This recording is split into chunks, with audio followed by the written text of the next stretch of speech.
Hello my sweet caramel, welcome back to my channel. जैसे कि हमने म्यूट हस्बैंड के लास्ट पार्ट में देखा था, आरएम के पास उनके गार्ड कॉल करके सारा कुछ बता देते हैं। सो फ्रेंड, अब हम आगे की स्टोरी देखते हैं। आरएम ये सुन के बहुत ज़्यादा गुस्से में आ जाते हैं और अपने गार्ड्स पे शाउट करने लगते हैं। तभी जिन उनके पास आते हैं और उनसे अपनी बहुत ही स्वीट वॉइस में कहते हैं, जूनी क्या हुआ, आप इतना ज़्यादा गुस्से में क्यों हैं, सब ठीक तो है ना। तभी आरएम जिन की तरफ टर्न होते हैं और उनकी तरफ देखने लगते हैं। जिन बहुत ही कंफ्यूजन आईज से उनकी तरफ देख रहे होते हैं कि आरएम कुछ भी रिएक्ट नहीं कर रहे हैं, वो बस उन्हें अपनी बिग आइज करके देख रहे हैं और आरएम की आंख के कॉर्नर से बस आंसू आ रहे हैं। उन्हें ऐसे देखकर जिन परेशान हो जाते हैं और वो आरएम से कहते हैं, जूनी क्या हुआ, आप ऐसे क्यों देख रहे हैं। तभी आरएम उनसे अपनी बहुत ही क्रैकिंग वॉइस में कहते हैं कि जिनू ते मिसिंग है। ये सुनते ही जिन कुछ देर के लिए एकदम फ्रीज हो जाते हैं अपने स्पॉट पे और वो कुछ भी रिएक्ट नहीं करते, वो जैसे कुछ समझ ही नहीं पा रहे होते हैं। तभी आरएम देखते हैं कि जिन बहुत ज़्यादा शॉक्ड हो गए हैं। आरएम उनके शोल्डर से पकड़ के उन्हें शेक करते हैं और उनसे कहते हैं, जिनू प्लीज़ मेरी बात सुनो, मेरी तरफ देखो। तभी जिन अपने सेंस में आते हैं और रोते हुए आरएम से कहते हैं, जूनी कैसे भी करके मुझे मेरा तेल ला के दीजिए, मेरा बेबी कहाँ जा सकता है। आप तो जानते हैं ना, वो अपनी बात भी नहीं कह सकता है, कोई उसकी बात नहीं समझ सकता, हमारा बेबी बोल भी नहीं सकता है। प्लीज़ आरएम आप कुछ भी कीजिए, मुझे मेरा सन ला के दीजिए। और ये कहकर जिन बहुत ही ज़्यादा रोने लगते हैं, वो आरएम को टाइटली हक कर लेते हैं और बहुत ज़्यादा रो रहे होते हैं। जिन को इतना ज़्यादा रोते देखकर आरएम उन्हें टाइटली हक कर लेते हैं और उनकी बैक को रब करते हुए कहते हैं कि डोंट वरी बेबी, मैं कैसे भी करके हमारे सन को ढूंढूंगा, तुम प्लीज़ ऐसे इतना ज़्यादा परेशान मत हो, ऐसे हिम्मत मत हारो, ते जहाँ भी होगा ठीक होगा। पर जिन जैसे कुछ सुनना और समझना ही नहीं चाहते, वो बस रोते बार बार यही कहते, मेरा बेबी कैसे रहेगा, उसे तो कुछ भी नहीं आता, ये वर्ल्ड कितना ज़्यादा डेंजर है, आपके कितने ज़्यादा एनिमी है, आपके वर्क की वजह से आज मेरे सन की ये हालत हो रही है। और वो ये कहकर बहुत ज़्यादा रोते हुए फ्लोर पे ही बैठ जाते हैं और रोने लगते हैं।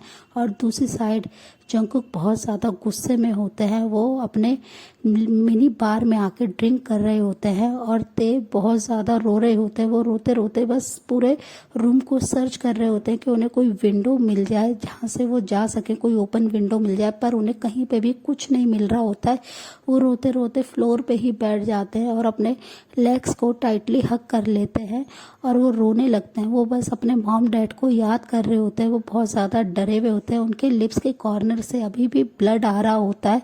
वो उस ब्लड को क्लीन करते हैं, अपने लिप्स को टच करते हैं और उन्हें बहुत ज़्यादा अपने आप से ही घिन आ रही होती है। उन्हें बहुत ज़्यादा डिस्गस्टिंग फील हो रहा होता है कि कोई उन्हें कैसे इतना हार्डली किस कर सकता है, कोई उनके इतने करीब कैसे आ सकता है। इससे ते बहुत ज़्यादा परेशान होते हैं, वो बस रो रहे होते हैं और वो यहाँ से जाने के लिए गॉड से बस प्रे कर रहे होते हैं। वो रोते रोते अपने लेग्स को हक करके फ्लोर पे ही बैठे होते हैं और अपने आइज़ को क्लोज करके होते हैं। और दूसरी साइड जेके बहुत ज़्यादा गुस्से में होते हैं और वो बस ड्रिंक पे ड्रिंक कर रहे होते हैं और अपने लिप्स पे वो कंटिन्यूसली फिंगर से टच करते हुए स्माइल उनके लिप्स पे आ जाती है कि बेबी बॉय, तुम्हारे लिप्स का टेस्ट बहुत ज़्यादा यम्मी है, तुम बहुत ज़्यादा सॉफ्ट लिप्स हैं तुम्हारे और मैं तुम्हें अपने पास चाहता हूँ, मैं तुम्हें अब कहीं नहीं जाने दूंगा और तुम हमेशा बस मेरे पास रहोगे।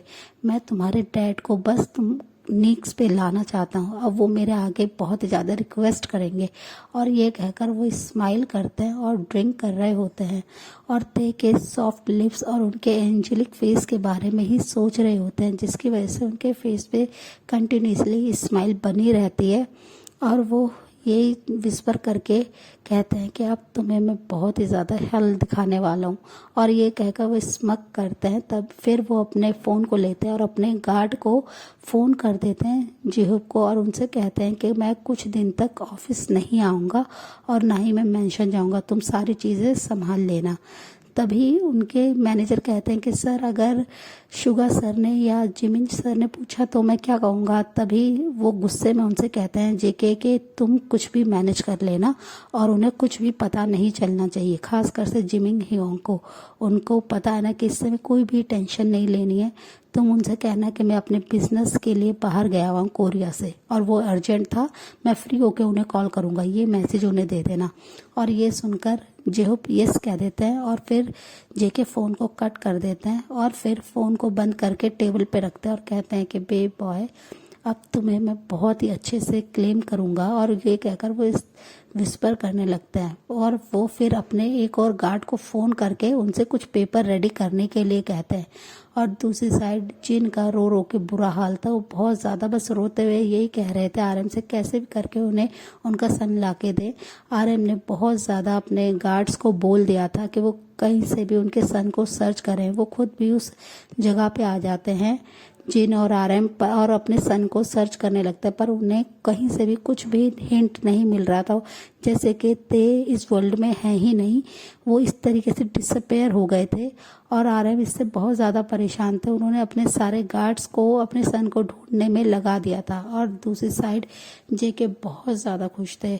उनके पास आरएम की हर एक मिनट की इंफॉर्मेशन आ रही थी। आरएम और उनके हस्बैंड को इतना ज़्यादा पेन में देखकर जेके स्माइल करते और कंटिन्यूसली वाइन पे वाइन पिए जा रहे थे। और वो बहुत ज़्यादा हैप्पी थे कि फाइनली वो आरएम को इतना ज़्यादा परेशान कर पाए। उन्होंने जो भी उन्हें लॉस करा था वो ऐसे उनकी फैमिली को हर्ट करके बदला लेंगे। और वो ये कहते हुए बहुत ज़्यादा वाइन पीते और वो स्लोली उठ के अपने सोफे पे आ जाते हैं, काउच पे, और आके वहाँ पे बैठ जाते हैं। वो बहुत ज़्यादा ड्रंक हो गए थे और वो ड्रंक कंडीशन में ही स्टेयर से ऊपर जाने लगते हैं जहाँ पे उन्होंने ते को लॉक करके रखा हुआ था। ते बस एक कॉर्नर में बेड के साथ छुप के बैठे हुए थे और अपने लेग्स को उन्होंने लेग से हाइड कर रखा था अपने फेस को, और वो बस ऐसे ही बैठे बैठे सो गए थे। सडनली जेके रूम में आते हैं और डोर की ओपन होने की आवाज़ सुनते ही ते डर जाते हैं और भी ज़्यादा वो वॉल के साथ चिपकने लगते हैं और अपने आप को हाइड करने की कोशिश करते हैं। जेके पूरे रूम में सर्च करते हैं, तब वो देखते हैं कि ते एक टेबल के साथ में छुप के बैठे हुए हैं बेड के पीछे, जिसे देखकर जेके स्मक करते हैं और वो अपने लॉन्ग लेग्स के साथ, लॉन्ग कदमों के साथ ते के करीब आ जाते हैं और ते के पास आके अपने लिप पे अपने थंब से टच करने लगते हैं। ते उन्हें ऐसे देखकर बहुत ज़्यादा डर जाते हैं और वो बस रोने लगते हैं। उनकी आंखों से कंटिन्यूसली आंसू आ रहे होते हैं, जिसे देखकर जेके स्मक करते हैं और कहते हैं, बेबी बॉय तुम इतना क्यों रो रहे हो? तुम्हें तो अपने हबी के पास आके खुश होना चाहिए। हबी वर्ड सुनकर ते उनकी तरफ बिग आइज करके देखने लगते हैं और वो बहुत ज़्यादा डर जाते हैं। स्लोली खड़े होते हैं और वो जैसे ही जेके की तरफ देखते हैं वो भागते हुए उन्हें जोर से पुश करते हैं और वो डोर से बाहर निकल जाते हैं, जिसे देखकर जेके बहुत ज़्यादा शॉक्ड हो जाते हैं। जेके ड्रंक होने की वजह से वो ठीक से खड़े नहीं हो पा रहे थे, जिसका फ़ायदा उठाकर ते उन्हें पुश करके बाहर आ जाते हैं। वो भागते हुए बाहर की तरफ जा रहे होते हैं। उन्हें कहीं से भी डोर नहीं मिल रहा होता है बाहर एग्जिट करने के लिए। वो बहुत ज़्यादा इधर उधर घूम रहे होते हैं।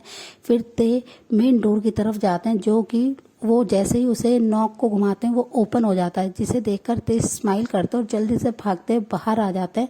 और वो बाहर आके एक कार को देखते हैं, जिसे देखकर वो जल्दी से उस कार के अंदर जाने लगते हैं। वो जैसे ही ड्राइवर सीट पे आके बैठते हैं, तभी जेके उनके पास आ जाते हैं और उन्हें फोर्सफुली उनके हैंड को पकड़ लेते हैं, जिसकी वजह से ते बहुत ज़्यादा डर जाते हैं और वो रोने लगता है। वो कंटिन्यूसली जेके के हैंड पे अपने दूसरे हैंड से स्लैप मार रहे थे, उनसे अपने हैंड को फ्री करने की कोशिश कर रहे थे, पर जेके ड्रंक कंडीशन में भी बहुत ज़्यादा स्ट्रांग थे और उन्होंने बहुत ही टाइटली ते के हैंड को ग्रिप कर रखा था, जिससे ते को बहुत ज़्यादा अपने हैंड में पेन हो रहा था।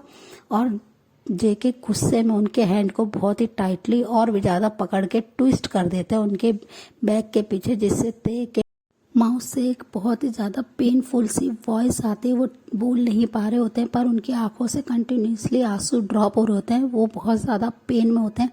जेके जल्दी से उन्हें पकड़ते हैं, उनके हेयर को ग्रैब करते हुए वो बैक सीट पे लाके ते को फेंक देते हैं, और जिससे ते अब बहुत ज़्यादा रोने लगते हैं। वो बहुत ज़्यादा स्ट्रगल कर रहे होते हैं, अपने हाथ पैर को चला रहे होते हैं जेके से फ्री होने के लिए, पर जेके उन्हें नहीं छोड़ते हैं और वो पूरे के पूरे उनके ऊपर आ जाते हैं और फोर्सफुली उनके जॉ लाइन को ग्रैब कर लेते हैं, जिससे ते को अब अपने माउथ में भी पेन होने लगता है।